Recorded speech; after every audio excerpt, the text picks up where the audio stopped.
The Man with the Twisted Lip. Isa Whitney, brother of the late Elias Whitney, D.D., principal of the Theological College of St. George, was much addicted to opium. The habit grew upon him, as I understand, from some foolish freak when he was at college. For having read De Quincey's description of his dreams and sensations, he had drenched his tobacco with laudanum in an attempt to produce the same effect. He found, as so many more have done, that the practice is easier to attain than to get rid of. And for many years he continued to be a slave to the drug, an object of mingled horror and pity to his friends and relatives. I can see him now, with yellow, pasty face, drooping lids, and pinpoint pupils, all huddled in a chair, the wreck and ruin of a noble man. One night, it was in June '89, there came a ring to my bell about the hour when a man gives his first yawn and glances at the clock. I sat up in my chair, and my wife laid her needlework down in her lap and made a little face of disappointment. "A patient," said she. "You'll have to go out." I groaned, for I was newly come back from a weary day. We heard the door open, a few hurried words, and then quick steps upon the linoleum. Our own door flew open, and a lady, clad in some dark-colored stuff, with a black veil, entered the room. "You will excuse my calling so late," she began, and then suddenly losing her self-control, she ran forward, threw her arms about my wife's neck, and sobbed upon her shoulder. "Oh, I'm in such trouble!" she cried. "I do not want a little help. I do so want a little help." "Why," said my wife, pulling up her veil, "it is Kate Whitney. How you startled me, Kate. I had not an idea who you were when you came in." "I didn't know what to do, so I came straight to you. That was always the way. Folk who were in grief came to my wife like birds to a lighthouse." "It was very sweet of you to come. Now, you must have some wine and water and sit here comfortably and tell us all about it. Or should you rather that I sent James off to bed?" "Oh, no, no, no. I want the doctor's advice and help too. It's about Isa. He has not been home for 2 days, and I am so frightened about him." It was not the first time that she had spoken to us of her husband's trouble, to me as a doctor, to my wife as an old friend and school companion. We soothed and comforted her by such words as we could find. Did she know where the husband was? Was it possible that she could bring him back to her? It seems that it was. She had the surest information that of late he had, when the fit was on him, made use of an opium den in the farthest east of the city. Hitherto his orgies had always been confined to one day, and he had come back, twitching and shattered, in the evening, but now the spell had been upon him 48 hours, and he lay there, doubtless among the dregs of the docks, breathing in the poison of sleeping off the effects.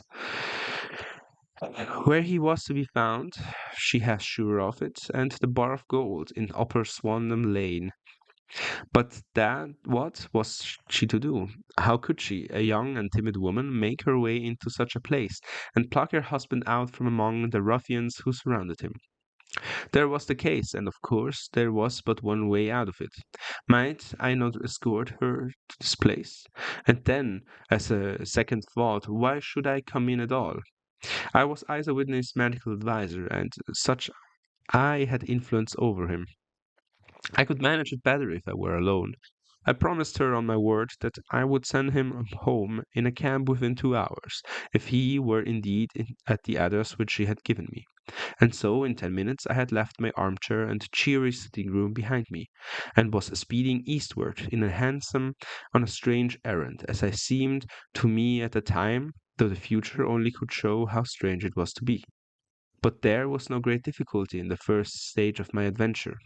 Upper Swandam Lane is a vile alley lurking behind the high wharfs which line in the north side of the river, to the east of London Bridge, between a slop shop and a gin shop, approached by a steep flight of steps leading down to a black gap in like the mouth of a cave. I found the den of which I was in search. Ordering my cab to wait, I passed down the steps, worn hollow in the center by the ceaseless tread of drunken feet, and by the light of a flickering oil lamp above the door, I found the latch and made my way into a long, low room, thick and heavy with the brown opium smoke, and terraced with wooden berths like the forecastle of an immigrant ship. Through the gloom, one could dimly catch a glimpse of bodies lying in strange, fantastic poses, bowed shoulders, bent knees, heads thrown back, and chins pointing upward, with here and there a dark, lackluster eye turned upon the newcomer. Out of the black shadows there glimmered little red circles of light, now bright, now faint, as the burning poison waxed or waned in the bowls of the metal pipes. The most lay silent, but some muttered to themselves, and others talked together in a strange, low, monotonous voice. Their conversation coming in gushes and then suddenly tailing off into silence, each mumbling out of his own thoughts and paying little heed to the words of his neighbor. At the farther end was a small brazier of burning charcoal, beside which, on a three-legged wooden stool, there sat a tall, thin old man, with his jaw resting upon his two fists and his elbows upon his knees, staring into the fire. As I entered, a sallow Malay and attendant had hurried up with a pipe for me and supply of the drug, beckoning me to an empty berth. "Thank you. I have not come to stay," said I. "There is a friend of mine here, Mr. Isa Whitney, and I wish to speak with him." There was a movement and an exclamation from my right, and peering through the gloom I saw Whitney, pale, haggard, and unkempt, staring out at me. "My God, it's Watson," said he. He was in a pitiable state of reaction, with every nerve in a twitter. "I say, Watson, what o'clock is it?" "Nearly 11." "Of what day?" "Of Friday, June 19th." "Good heavens! I thought it was Wednesday. It is Wednesday. What day wants to frighten a chap for?" He sank his face onto his arms and began to sob in a high treble key. "I tell you that it is Friday, man. Your wife has been waiting this 2 days for you. You should be ashamed of yourself." "So am I, but you've got mixed, Watson, for I have only been here a few hours. 3 pipes, 4 pipes, I forget how many. But I'll go home with you. I wouldn't frighten Kate. Poor little Kate. Give me your hand. Have you a cab?" "Yes, I have one waiting." "Then I shall go in it, but I must owe something. Find what I owe, Watson. I am all off color. I can do nothing for myself." I walked down the narrow passage between the double row of sleepers, holding my breath to keep out the vile, stupefying fumes of the drug, and looking about for the manager. As I passed the tall man who sat by the brazier, I felt a sudden pluck at my skirt, and a low voice whispered, "Walk past me, and then look back at me." The words fell quite distinctly upon my ear. I glanced down. They could not only have come from the old man at my side, and yet he sat now as absorbed as ever, very thin, very wrinkled, bent with age, an opium pipe dangling down from between his knees, as though it had dropped in sheer lassitude from his fingers. I took 2 steps forward and looked back. It took all my self-control to prevent me from breaking out into a cry of astonishment. He had turned his back so that none could see him but I. His form had filled out, his wrinkles were gone, the dull eyes had regained their fire, and there, sitting by the fire and grinning at my surprise, was none other than Sherlock Holmes. He made a slight motion to me to approach him, and instantly, as he turned his face half round to the company once more, subsided into a doddering, loose-lipped senility. "Holmes," I whispered, "what on earth are you doing in this den?" "As low as you can. I have excellent ears. If you would have the great kindness to get rid of that sottish friend of yours, I should be exceedingly glad to have a little talk with you." "I have a cab outside." "Then pray send him home in it. You may safely trust him, for he appears to be limp to get into any mischief. I should recommend you also to send a note by the cabman to your wife to say that you have thrown in your lot with me. If you will wait outside, I shall be with you in 5 minutes.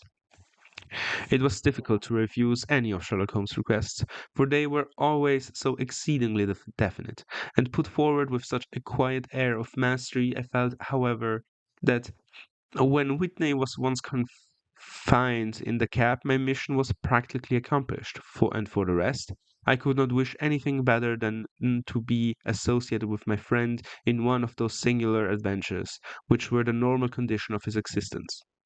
In a few minutes I had written my note, paid Whitney's bill, lent him out to the cab, and seen him driven through the darkness. In a very short time a decrepit figure had emerged from the opium den, and I was walking down the street with Sherlock Holmes. For 2 streets he suffered along with a bent back and on an uncertain foot. Then, glancing quickly round, he straightened himself out and burst into a hearty fit of laughter. I suppose, Watson, that you imagine that I have added opium smoking to cocaine injections and all the other little weaknesses on which you have favored me with your medical views. I was certainly surprised to find you there, but not more so than I to find you. I came to find a friend, and I to find an enemy. An enemy? Yes, one of my natural enemies, or shall I say, my natural prey. Briefly, Watson, I am in the midst of a very remarkable inquiry, and I have hoped to find a clue in the incoherent ramblings of these thoughts, as I have done before now. Had I been recognized in that den, my life would not have been worth an hour's purchase, for I have used it before now for my own purposes, and the rascally Lascar who runs it has sworn to have a vengeance upon me. There is a trap door at the back of the building, near the corner of Pal's Wharf, which could tell some strange tales of what has passed through it upon the moonless nights. What? You do not mean bodies? Aye, bodies, Watson. We should be rich men if we had £1,000 for every poor devil who has been done to death in that den.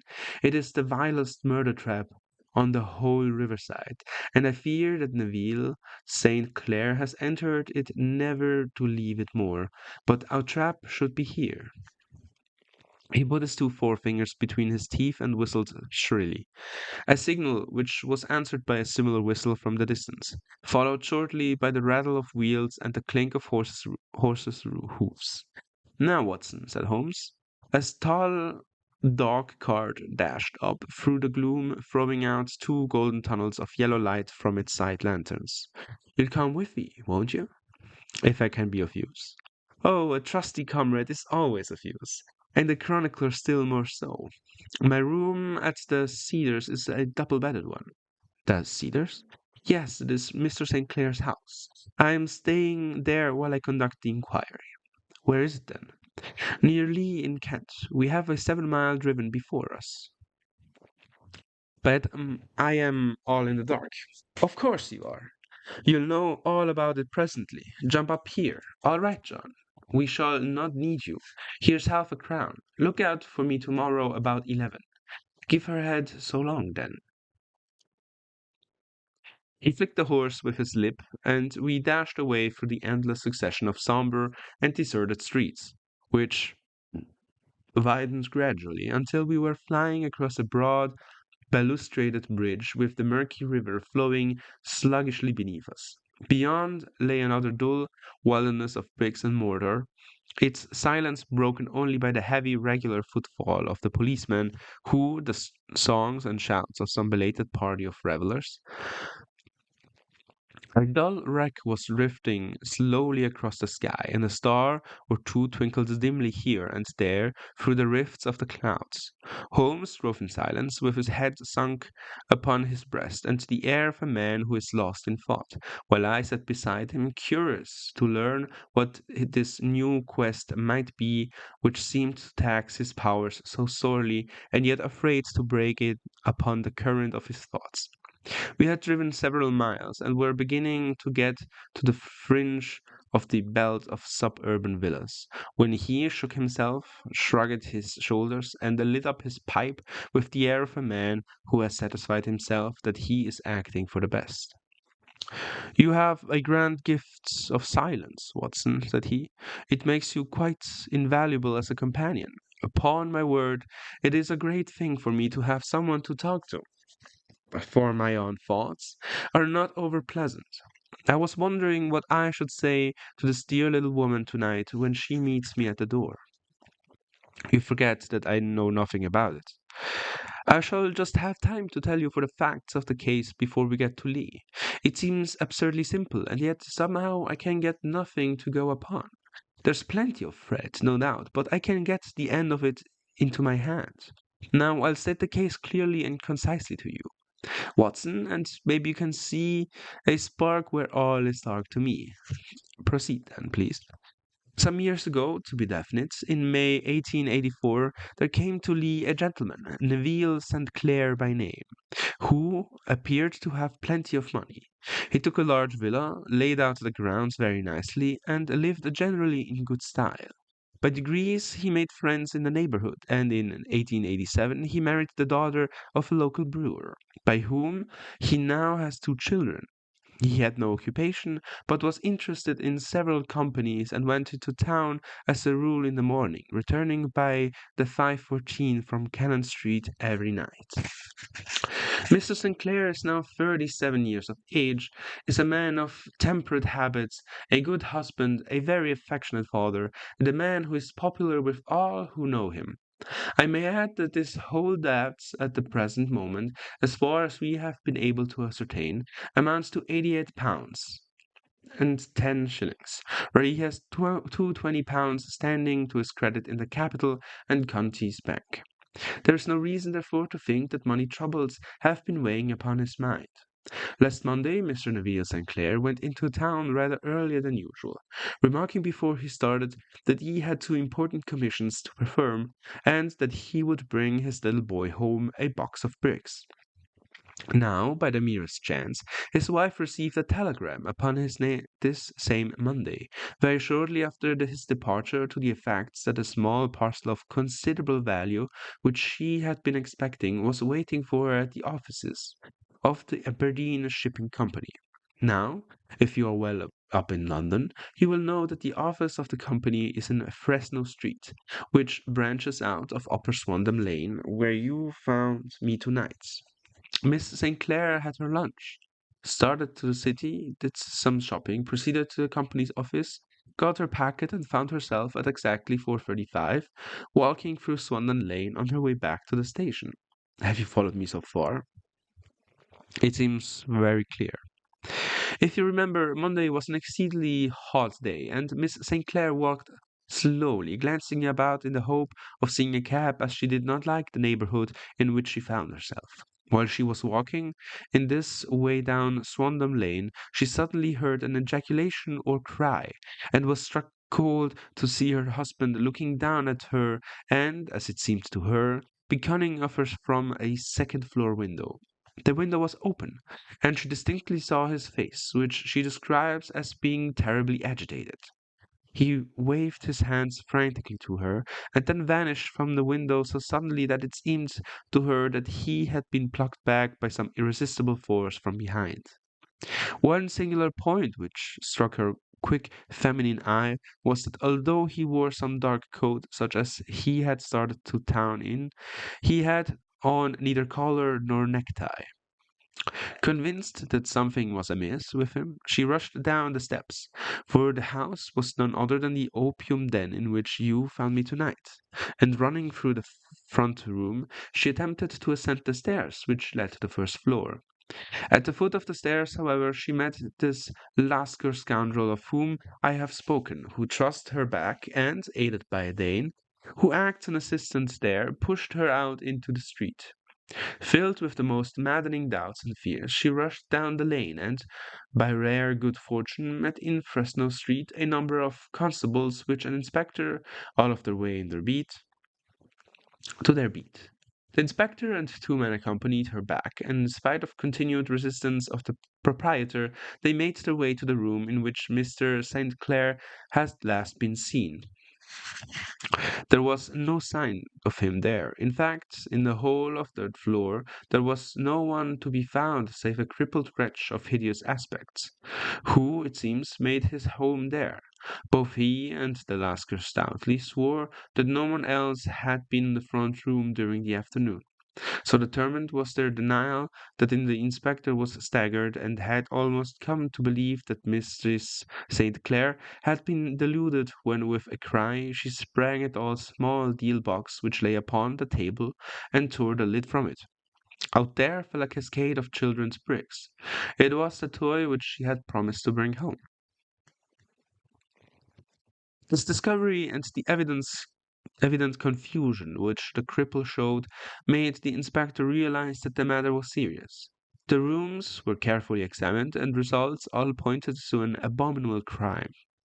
The front of the room was plainly furnished with a sitting room and led into a small bedroom which looked out upon the back of one of the wharves. Between the wharf and the bedroom window is a narrow strip, which is dry at low tide, but is covered at high tide with at least 4.5 feet of water. The bedroom window was a broad one and opened from below. On examination, traces of blood were to be seen upon the window sill, and several scattered drops were visible upon the wooden floor of the bedroom. Thrust away behind the curtain in the front room were all the clothes of Mr. Neville St. Clair, with the exception of his coat. His boots, his socks, his hat, and his watch, all were there. There were no signs of violence upon any of these garments, and were no other traces of Mr. Neville St. Clair. Out of the window he must apparently have gone, for no other exit could be discovered, and the ominous bloodstains upon the sill gave little promise that he could save himself by swimming, for the tide was at its very highest at the moment of the tragedy. And now as to the villains who seemed to be immediately implicated in the matter. The Lascar was known to be a man of the vilest antecedents, but as Miss St. Clair's story, he was thrown to have been at the foot of the stair within a very few seconds of her husband's appearance at the window. He could hardly have been more than an accessory to the crime. His defense was one of absolute ignorance, and he protested that he had no knowledge as to the doings of Hugh Boone, his lodger, and that he could not account in any way for the presence of the missing gentleman's clothes. So much for the Lascar manager. Now for the sinister cripple who lives upon the second floor of the opium den, and who was certainly the last human being whose eyes rested upon Neville St. Clair. His name is Hugh Boone, and his hideous face is one which is familiar to every man who goes much to the city. He is a professional beggar, though in order to avoid the police regulations he pretends to a small trade in wax vistas. Some little distance down Threadneedle Street, upon the left-hand side, there is, as you may have remarked, a small angle in the wall. Here it is that his creature takes his daily seat, cross-legged with his tiny stock of matches on his lap, and he is as piteous a spectacle a small rain of charity descends into the greasy leather cap which lies upon the pavement beside him. I have watched the fellow more than once before ever I thought of making his professional acquaintance, and I have been surprised at the harvest which he has reaped in a short time. His appearance, you see, is so remarkable that no one can pass him without observing him. A shock of orange hair, a pale face disfigured by a horrible scar, which, by its contraction, has turned up the outer edge of his upper lip, a bulldog chin, and a pair of very penetrating dark eyes, which present a singular contrast to the colour of his hair. I'll mark him out from amid the common crowd of mendicants, and so, too, does his wit, for he is ever ready with a reply to any piece of chaff which may be thrown at him by the passers-by. This is the man whom we now learn to have been the lodger at the opium den, and to have been the last man to see the gentleman of whom we are in quest. But a cripple, said I. What could he have done single-handed against a man in prime of life? He is a cripple in the sense that he walks with a limp, but in other respects he appears to be powerful and well-nurtured man. Surely your medical experience will tell you, Watson, that weakness is one in one limb is often compensated for the exceptional strength in the other. Pray continue the narrative. Miss St. Clair had fainted at the sight of the blood upon the window, and she was escorted home in a cab by the police, as her presence could be of no help to them in their investigations. Inspector Barton, who had be of no help to them in their investigations. Inspector Barton, who had charge to be the case, made a very careful examination of the premises, but without finding anything which threw any light upon the matter. One mistake had been made in not arresting Boone instantly, as he was allowed some few minutes during which he might have communicated with his friend in the Lascar. But his fault was soon remedied, and he was seized and searched without anything being found which could incriminate him.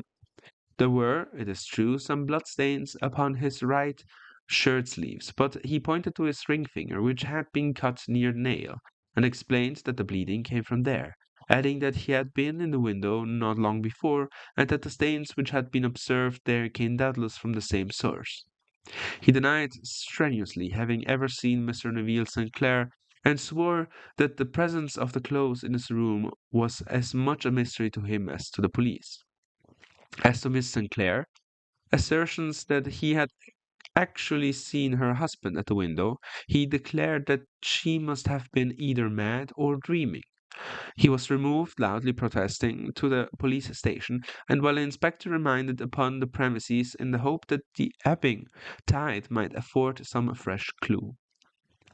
And it did, though they hardly found upon the mud bank what they had feared to find. It was Neville St. Clair's coat, and not Neville St. Clair himself, which lay uncovered as the tide receded. And what do you think they found in the pockets? I cannot imagine. No, I don't think you would guess. Every pocket stuffed with pennies and halfpennies, 421 pennies and 270 halfpennies. It was no wonder that it had not been swept away by the tide, but a human body is a different matter. There's a fierce eddy between the wharf and the house.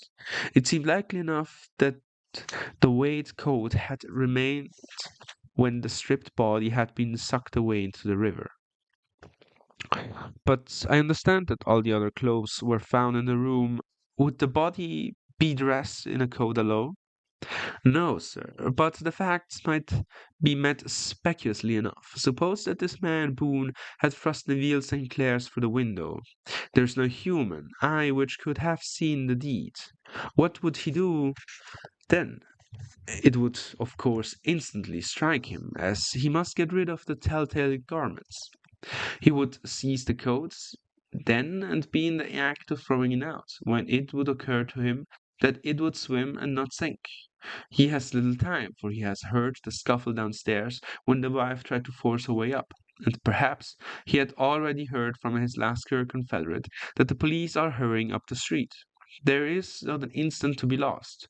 He rushed to some secret hoarding where he has accumulated the fruits of his beggary, and he stuffs all the coins upon which he can lay his hands into the pockets to make sure of the coat sinking. He throws it out, and would have done the same with the other garments had not he heard the rush of steps below, and only just time to close the window when the police appeared. It certainly sounds feasible.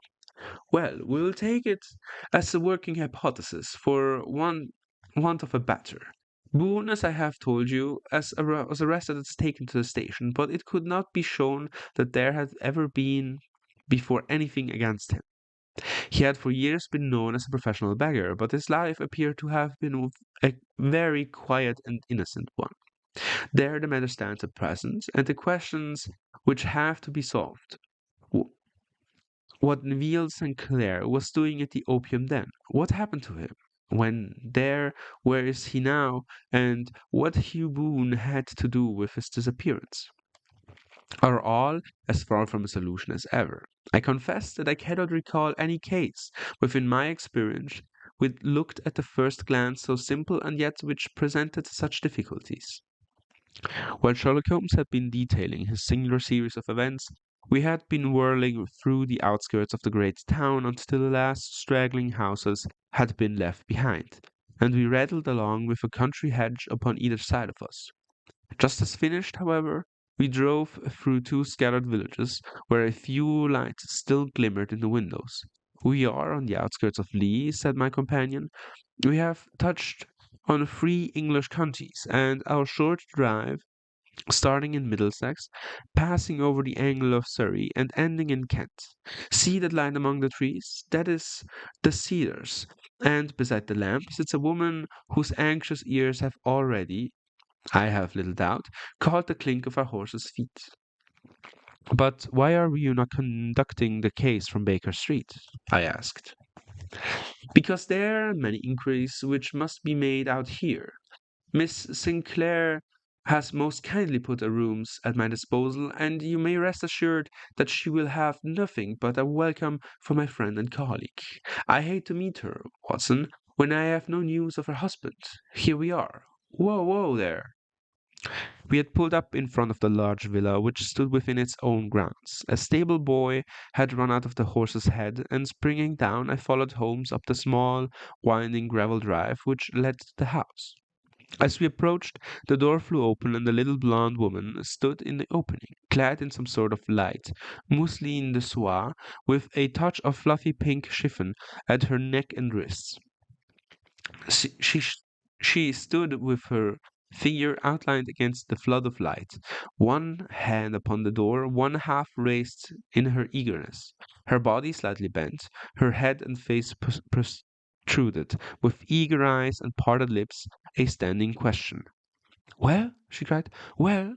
And then seeing that there were two of us, she gave a cry of hope which sank into a groan as she saw that my companion shook his head and shrugged his shoulders. "No good news?" "None." "No bad?"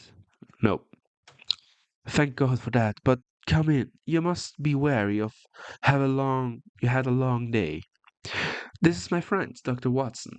He has been of most vital use to me in several years of cases, and a lucky chance has made it possible for me to bring him out and associate him with this investigation." "I am delighted to see you," said she, pressing my hand warmly. "You will, I am sure, forgive anything that may be wanting in our arrangements when you consider the blow which has come too suddenly upon us."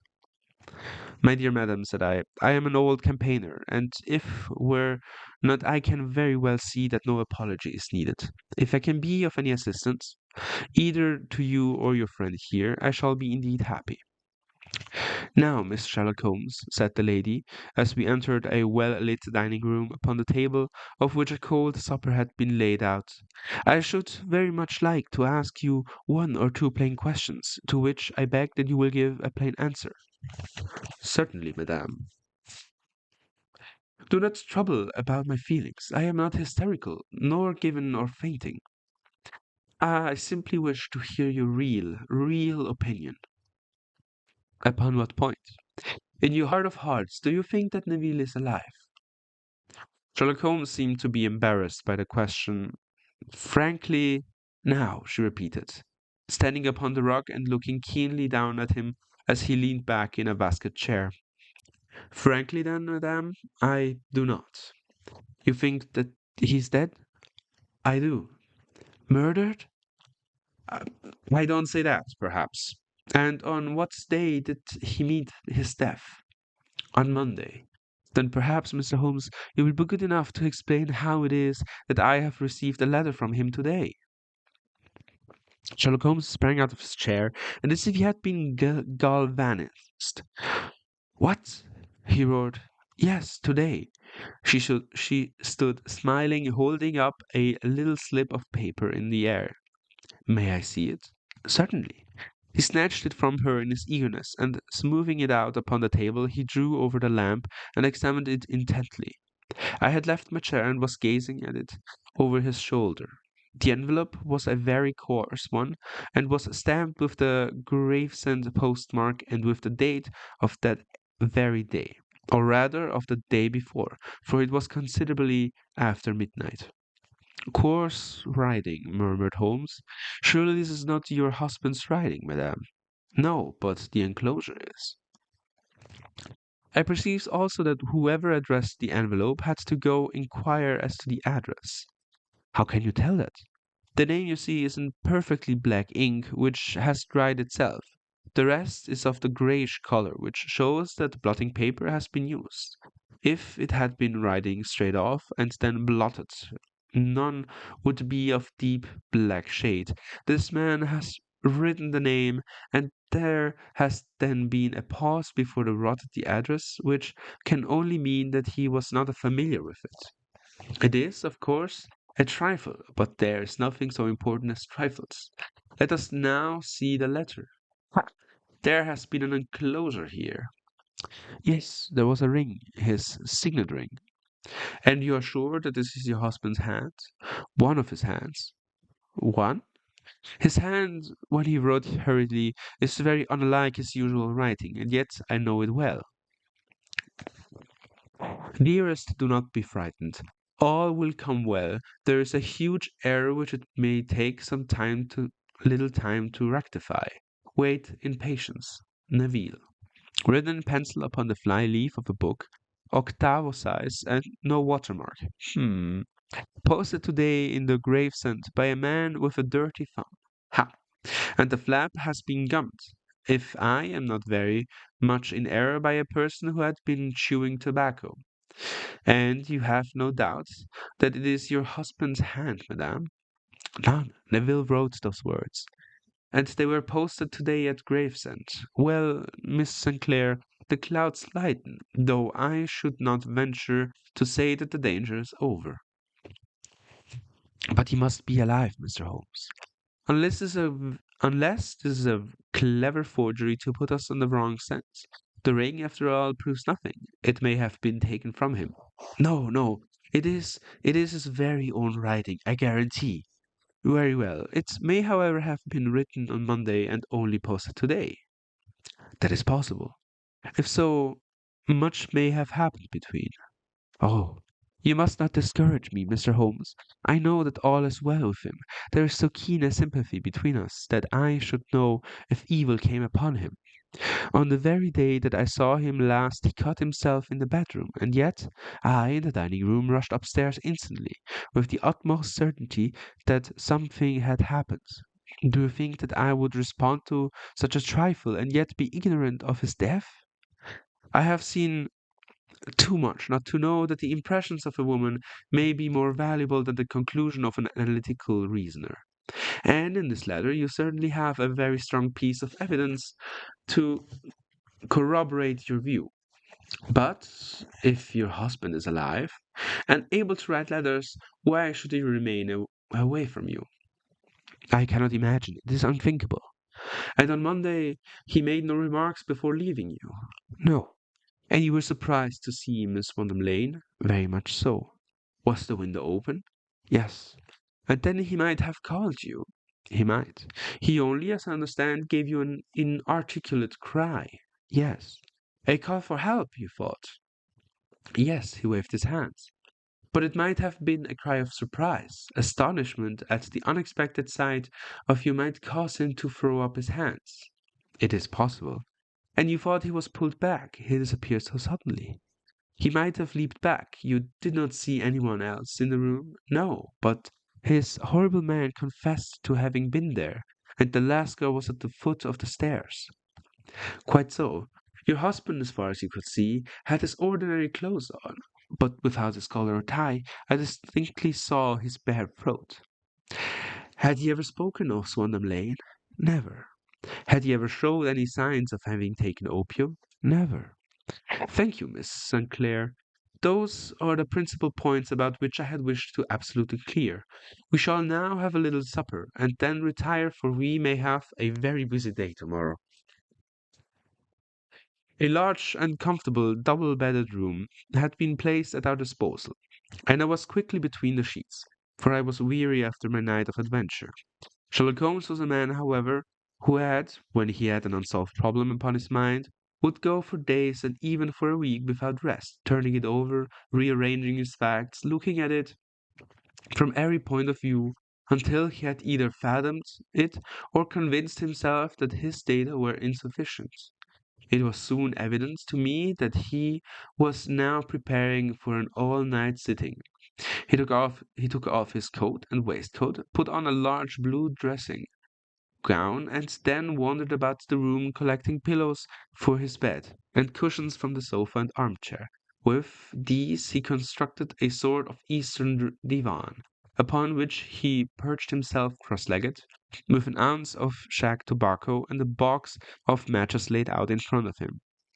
In the dim light of the lamp I saw him sitting there, an old briar pipe between his lips, his eyes fixed vacantly upon the corner of the ceiling, the blue smoke curling up from him, silent, motionless, with the light shining upon his strong set aquiline features. So he said as I dropped off to sleep, and so he said when a sudden ejaculation caused me to wake up, and I found the summer sun was shining into the apartment.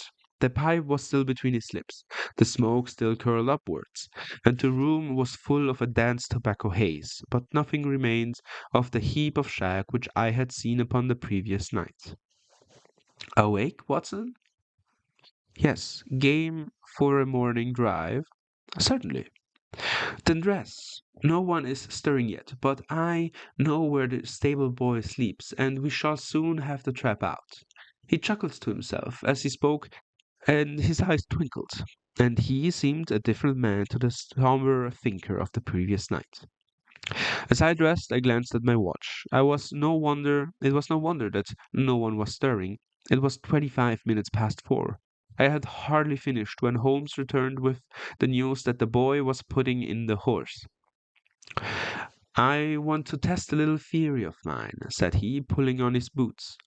I think, Watson, that you are now standing in the presence of one of the most absolute fools in Europe. I deserve to be kicked from here to Charing Cross, but I think that I have the key to the affair now. And where is it? I asked, smiling. In the bathroom, he answered. Oh, yes, I am not joking. He continued, seeing my look of incredulity. I have just been there, and I have taken it out, and I have got it in this Gladstone bag. Come on, my boy, and we shall see whether it will not fit the lock. We made our way downstairs as quietly as possible, and out into the bright morning sunshine. In the road stood our horse and trap with the half-clad stable boy waiting at the head. We both sprang in, and away we dashed down the London road. A few country carts were stirring, bearing in vegetables to the metropolis, but the lines of villas of neither side were as silent and lifeless as some city in a dream. It has been, in some points, a singular case, said Holmes, flicking the horse on into a gallop. I confess that I have been as blind as a mole, and it better not to learn wisdom late than never to learn it at all. In town, the earliest rivers were just beginning to look sleepily from their windows as we drove through the streets of the Surrey side. Passing down the Waterloo Bridge road, we crossed over the river, and dashing up Wellington Street, wheeled sharply to the right and found ourselves in Bow Street. Sherlock Holmes was well known to the force, and two constables at the door saluted him. One of them held the horse's head while the other led us in. "Who is on duty?" asked Holmes. "Inspector Bradstreet, sir." "Ah, Bradstreet, how are you?" A tall, stout official had come down the stone-flagged passage in a peaked cap and frogged jacket. "I wish to have quite a word with you, Bradstreet." "Certainly, Mr. Holmes. Step into my room here." It was a small office-like room with a huge ledger upon the table and a telephone projecting from the wall. The inspector sat down at his desk. "What can I do for you, Mr. Holmes?" "I called about that beggar-man, Boone, the one who was charged with being concerned in the disappearance of Mr. Neville St. Clair of Lee." "Yes, we brought up and remanded for further inquiries." "So I heard. You have him here?" "In the cells." "Is he quiet?" "Oh, he gives no trouble, but he's a dirty scoundrel." "Dirty?" "Yes, it is all we can do to make him wash his hands, and his face as black as a tinker's. Well, When once his case has been settled, he will have a regular prison bath, and I think if you saw him, you would agree with me that he needed it. I should like to see him very much. Would you? That is easily done. Come this way. You can leave your bag. No, I think I'll take it. Very good. Come this way, if you please. He led us down a passage, opened a barred door, passed down a winding stair, and brought us to a whitewashed corridor with a line of doors on each side. The third on the right is his, said the inspector. Here it is. He quietly shut back a panel in the upper part of the door and glanced through. He is asleep. You can see him very well. We both put our eyes to the grating. The prisoner lay with his face towards us in a very deep sleep, breathing slowly and heavily. He was a middle-sized man, coarsely clad, as became his calling, with a collared shirt protruding through the rent in his tattered coat. He was, as the inspector had said, extremely dirty, but the grime which covered his face could not conceal its repulsive ugliness. A broad weal from an old scar ran right across it from eye to chin, and by its contraction had turned up one side of the upper lip, so that three teeth were exposed in a perpetual snarl. A shock of very bright red hair grew low over his eyes and forehead. "He's a beauty, isn't he?" said the inspector. "He certainly needs a wash," remarked Holmes. "I had an idea that he might, and I took the liberty of bringing the tools with me." He opened the Gladstone bag as he spoke and took out, to my astonishment, a very large bath sponge. "You are a funny one," chuckled the inspector. "Now, if you will have the great goodness to open the door very quietly, we will soon make him cut a much more respectable figure." "Well, I don't know why not," said the inspector. "He doesn't look a credit to the Bow Street cells, does he?" He slipped his key into the lock, and we all very quietly entered the cell. The sleeper half turned and then settled down once more into a deep slumber. Holmes stooped to the water jug, moistened his sponge, and then rubbed it twice vigorously across and down the prisoner's face. "Let me introduce you," he shouted, "to Mr. Neville St. Clair of Lee, in the country of Kent." Never in my life had I seen such a sight. The man's face peeled off under the sponge, like the bark from a tree. Gone was the coarse brown tint. Gone, too, was the horrid scar which had seamed it across, and the twisted lip which had given the repulsive sneer to the face. A twitch brought away to the tangled red hair, and there, sitting up in his bed, was a pale, sad-faced, refined-looking man, black-haired and smooth-skinned, rubbing his eyes and staring out about him with sleepy bewilderment. Then, suddenly realizing the exposure, he broke into a scream and threw himself with his face to the pillow. "Great heavens!" cried the inspector. "It is indeed the missing man! I know him from the photograph." The prisoner turned with the reckless air of a man who abandons himself to his destiny. "Be it so," said he. "And pray what I am charged with."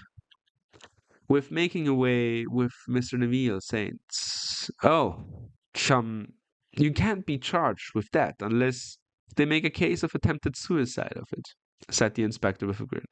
"Well, I have been 27 years and the force, but this really takes the cake. If I am Mr. Neville St. Clair, then it is obvious that no crime has been committed, and that, therefore, I am illegally detained." "No crime, but a very great error has been committed," said Holmes. "You would have done better to have trusted your wife." "It was not the wife, it was the children," groaned the prisoner.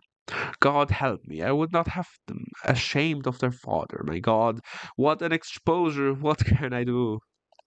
Sherlock Holmes sat down beside him on the couch and patted him kindly on the shoulder.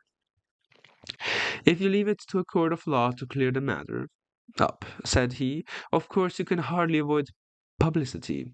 On the other hand, if you convince the police authorities that there is no possible case against you, I do not know that there is any reason that the details should find their way into the papers. Inspector Bradstreet would, I am sure, Make notes upon anything which you might tell us and submit it to the proper authorities. The case would then never go into court at all. God bless you, cried the prisoner passionately. I would have endured imprisonment, ay, even execution, rather than have left my miserable secret as a family blot to my children. You are the first who have ever heard of my story. My father was a schoolmaster in Chesterfield, where I received an excellent education. I traveled in my youth, took the stage, and finally became a reporter on an evening paper in London. One day, my editor wished to have a series of articles upon begging in the metropolis, and I volunteered to supply them. There was the point from which all my adventures started. It was only by trying begging as an amateur that I could get the facts upon which to base my articles. When an actor, I had, of course, learned all the secrets of making up and had been famous in the green room for my skill. I took advantage now of my attainments. I painted my face, and to make myself as pitiable as possible, I made a good scar and fixed one side of my lip in a twist by the aid of a small slip of the flesh-colored plaster.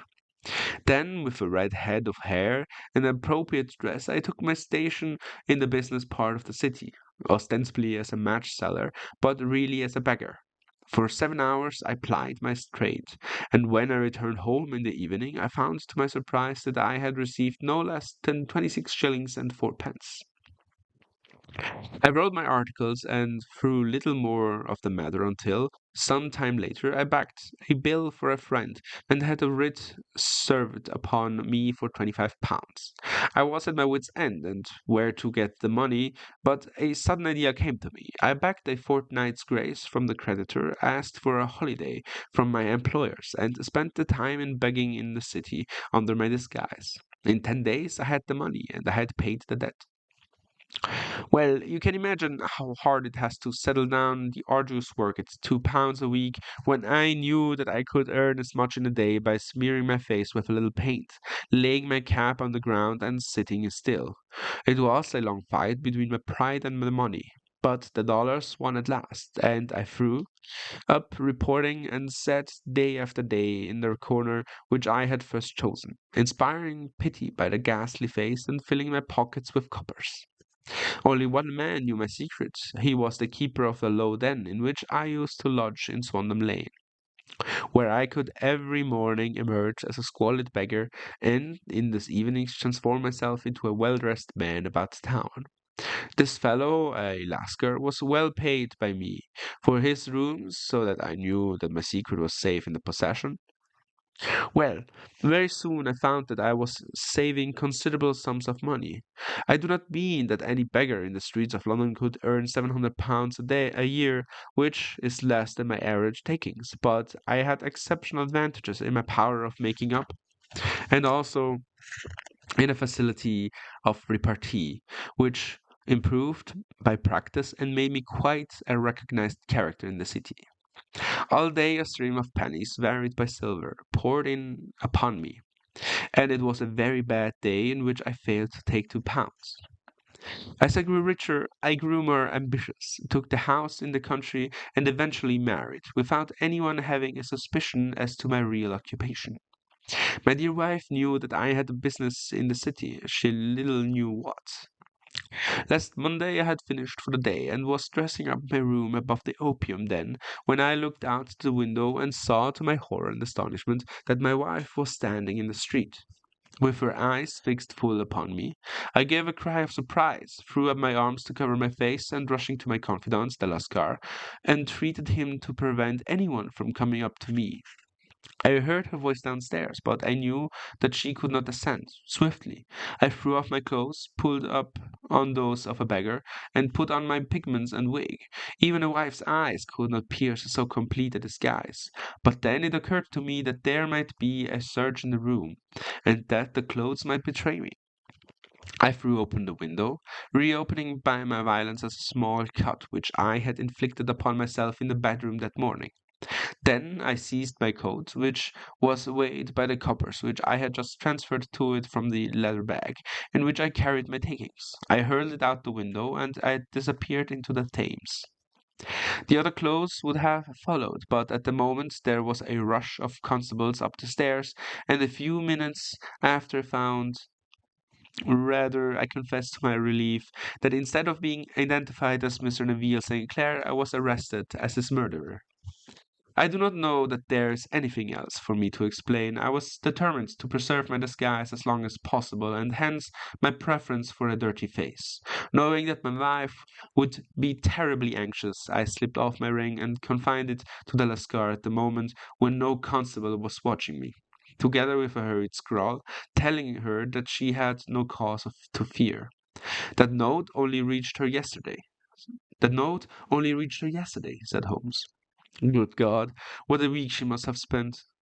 The police have watched this Lascar, said Inspector Bradstreet, and I can quite understand that he might find it difficult to post a letter unobserved. Probably he handed it to some sailor customer of his, who forgot all about it for some days. That was it, said Holmes, nodding approvingly. I have no doubt of it. But have you never been prosecuted for begging? Many times, but what was a fine to me? It must stop here, however, said Bradstreet. If the police are to hush these things up, there must be no more of Hugh Boone. I have sworn it by the most solemn oaths which a man can take. In that case, I think that it is probable that no further steps may be taken. But if you are found again, then all must come out. I am sure, Mr. Holmes, that we are very much indebted to you for having cleared the matter up. I wish I knew you reach your result. I reached this one, said my friend, by sitting upon 5 pillows and consuming an ounce of shag. I think, Watson, that if we drive to Baker Street, we shall just be in time for breakfast.